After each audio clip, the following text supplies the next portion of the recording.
My name is Aisha. I still have some bitter feelings remaining from my past, about my divorce 3 years ago. My husband was 5 years older than me. We worked together and had no children. We weren't a particularly bad couple. We were a very normal couple. The only problem was my in-laws. My in-laws and my husband's grandmother all lived together. I know that his grandmother was living there since we got married, and I knew that her health wasn't very great either, so I visited frequently. Whenever I did so, I was always treated like a brat. For example, I was always sometimes treated to lunch while I was there. I think I'll order a pizza today. That sounds good. You don't have to cook then. You should thank her. Thank you. No problem. Up until now, everything is normal, but when the pizza arrived, I'll take this with me. You can get the bill. What? Why did you think we were treating you? You weren't trying to take money from old people, were you? No, I mean, since you said you wanted to order pizza. What? Are you saying I'm the one who's in the wrong here? Anyways, I'll have you pay for it. I'll be eating inside, she said and walked inside. I reluctantly paid the bill and was about to take my seat. You should have gotten water for me. How inconsiderate. We ordered pizza for you, so you should at least help out a bit. Right. We're older, so don't make us do the work. I had no choice but to get her some water. When I got back, instead of pizza, there was only an empty tray. Oh, thank you for the water. Can you throw that empty tray away? Hey, throw it away! I haven't eaten yet. Really? I didn't notice. Well, there's still some left. For now, take the tray away. I get up from my seat again and throw the tray away. When I come back, all the pizzas were divided up and put on plates, and I was left with just a few fries. I hate this kind of meanness. I know I shouldn't let them bully me, but to use good food to do it was even worse. So this is how it is. I'm going to leave then. That's so mean. You shouldn't get mad at me for something like this. So you did it on purpose. I thought maybe you were starting to get dementia. It's even worse if you did it on purpose. I'm going home. You're leaving? I'm gonna stay here. If you want to go home, you can walk. I'll take the car. Why don't you walk home instead? I said, leaving my husband at his parents' house. I went home after that. The next day, my husband came home. Mom was really mad at you yesterday. I don't know. It's her fault for doing that. She just forgot, I'm sure. No, it was on purpose.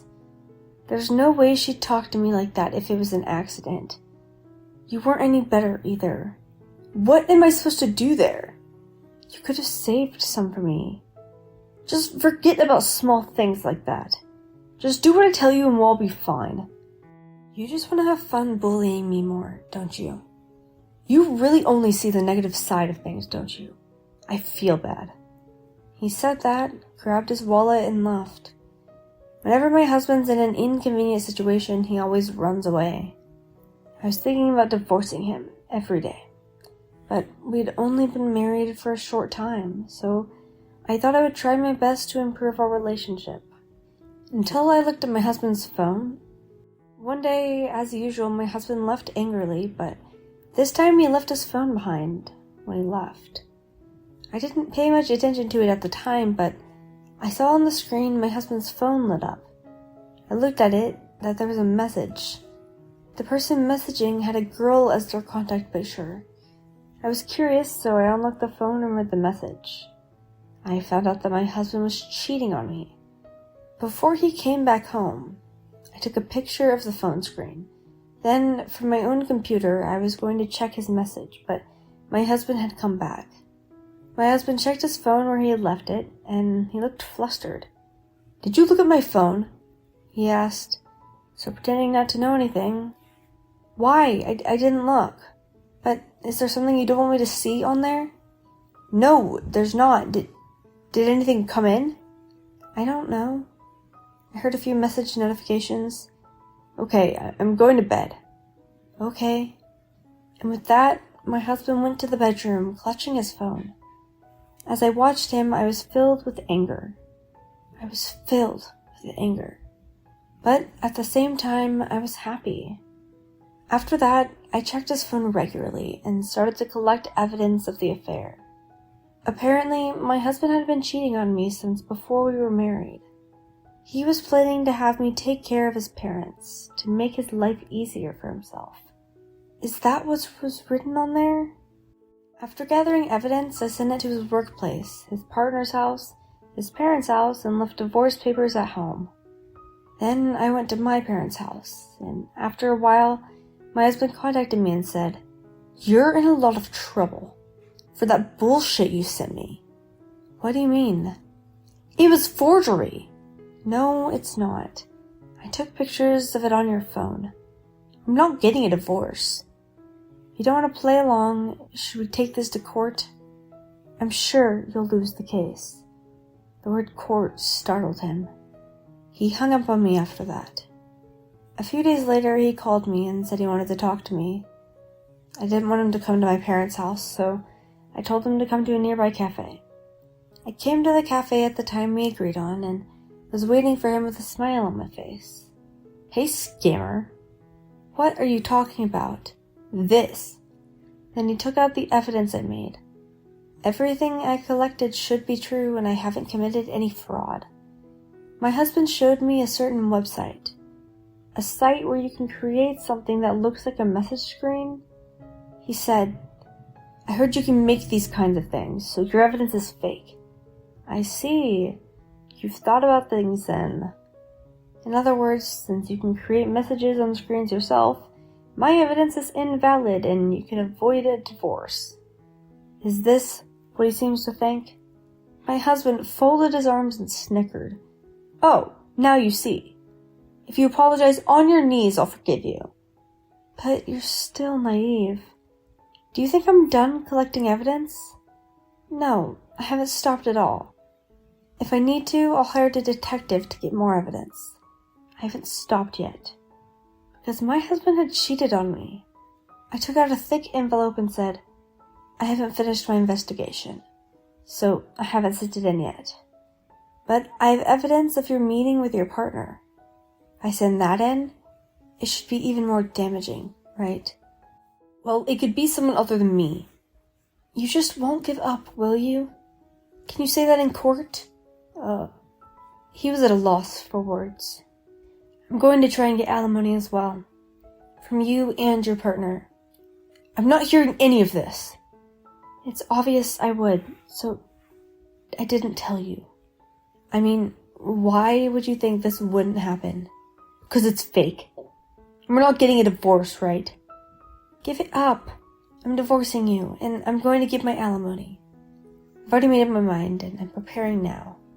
Besides, even if there wasn't evidence of cheating, I would have divorced you. Because I don't want to deal with your parents." "You're saying it's my mom's fault?" "She said she didn't mean anything by it. I can't believe you're so narrow-minded to get angry over something that small." "I'm okay with being narrow-minded. If you won't go along with the divorce, I'll go to court and try and get higher alimony." He must have realized that I was serious about going to court, or maybe he just didn't want to have to take a chance at paying higher alimony. My husband signed the divorce papers on the spot, and he asked me to lower the alimony. I accepted, and we divorced. That was 3 years ago. I thought it was all over then, but apparently not. One day, I heard my husband tried to contact me. He sent a message to my parents' house. He had something he wanted to talk about, it seemed. I thought everything was over, so I wondered what he wanted to discuss. I thought it was strange, but I agreed. Then, my ex-husband and his parents came to my parents' house. "Long time no see." "Yeah, what did you want to talk about?" "How boring. It hasn't been that long since we divorced." "It's been 3 years. I am not going to stand here and talk to you out here. Will you let us in?" "Rude as always. Come in." I took them up to the guest bedroom and sat with my parents. "So, what can I do for you?" I thought we'd at least talk for a bit. But anyways, there's plenty of time for that later. We've still got a lot of time together now. What do you mean? He smirked. I forgive you for deceiving everyone, divorcing me a long time ago. You know what I did was wrong, right? I'll forgive you and let you come back now. I haven't deceived anyone, and I have no intention of coming back. Owen's saying he's forgiven you. Don't be so stubborn. Just come back. As long as you return the money, I'll forgive you. My grandmother needs someone to care for her as well. Let's talk things over. I understood what was going on. Why he came to call me back now? My ex-husband's grandmother wasn't doing well, even when we were married. At that point, she didn't need someone to care for her, though. She was living quietly on the second floor of my in-laws' house. I don't know what happened to her, but it seems things have gotten to the point where she needs someone to care for her. They want to bring me back as a caregiver. When I heard that, I said, "Ha, that's not happening. It does seem to be difficult. It's not happening." My parents and I turned them down, laughing. Why not? I said I'll forgive you.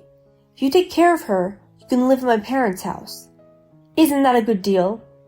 Why would I go back to live a life of torture? And I'm telling you, it's both practically and legally impossible. What do you mean? You haven't noticed yet? I'm married. What? I'm wearing a wedding ring. About a year after we divorced, I remarried. That's cheating. You remarried because you were having an affair. You were the only one having an affair. I met him after my divorce. Also, my husband is a foreigner. He's not like you, who cheated on me once since we were even married. After the divorce, my parents encouraged me to go abroad, to take a break from everything. I met my current husband on that trip. That's why I can't remarry you. Also, I live overseas now, so I won't be coming back here. I can't believe it. Marrying some random foreigner? You're talking about my husband here. Can you not insult him? Also, please don't come back here again. My parents are planning to move in with me. I just happen to be back here for a bit, before getting ready for all of us to leave town. When you were married to Owen, you never took us abroad. Why would I spend so much money on someone who only harasses me? I never harassed you. Just saying that wasn't harassment is a really positive look on the situation. Something occurred to me then. By the way, Owen, what happened to you with the girl you were cheating on me with? She's not the kind of woman you can marry. I see. She ran off, didn't she? That's right. After the divorce, your partner disappeared and your parents sent me the alimony as a lump sum. Naturally, I thought Owen knew where she went, but it seems like you don't know either. I guess, with that much evidence, you can talk her way out of things. It must have been very embarrassing at work as well. Yeah, because of your bullshit lies, Owen transferred after that. It's amazing that you're still calling it a lie. Even if it were true, it's a wife's duty to forgive. I'm not sure I have it in me to do that. I always taught her that cheating is the act of an animal with no morals. Seems like you weren't able to teach him that. It's alright, it just means that they don't match. My parents, perhaps, unable to take the insults any longer, started to join in. However, there was no point in arguing over things anymore. Anyways, I can't take care of you guys, for both physical and legal reasons. Please, leave us alone. You sure? You'll regret it. Why would I? I'm happy now, and I don't get along with your parents. And her new husband is a young businessman. He's handsome. Maybe even too much for my daughter. So will you please leave? I said to my ex-mother-in-law, who turned to me. I won't be mean to you anymore. I'm sorry Owen did things to you that he did. Please come back. My mother-in-law got down on her knees and apologized to me, but I didn't want her to do that now. It's already too late. Besides, I told you earlier, I'm already a married woman. It would be faster for you to find a new wife for Owen. Owen, who was watching me, gave me a look that I've never seen before. All this time, my mom has been saying she didn't do it on purpose. I didn't think that you were really that dense. I never thought you really believed that. Well, They believed the evidence I prepared was fake. So I guess you two are similar in that regard. It's only natural to believe in your own son. It's also the role of a parent to scold their child when they do something wrong. When my father said that to him, my ex-father-in-law said, "Let's go home." And the three of them left. I don't know the details of what happened after that. However, according to an acquaintance, Owen is now living with them. He's working while taking care of his grandmother, and as for my ex-in-laws, they seem to have aged beyond recognition. When acquaintances see them on the street, they can't recognize them. As for me, I've moved overseas with my parents planned. My parents' house has been sold and the land has been cleared. My ex-in-laws will no longer visit me. From now on, I want to live a happy life with my husband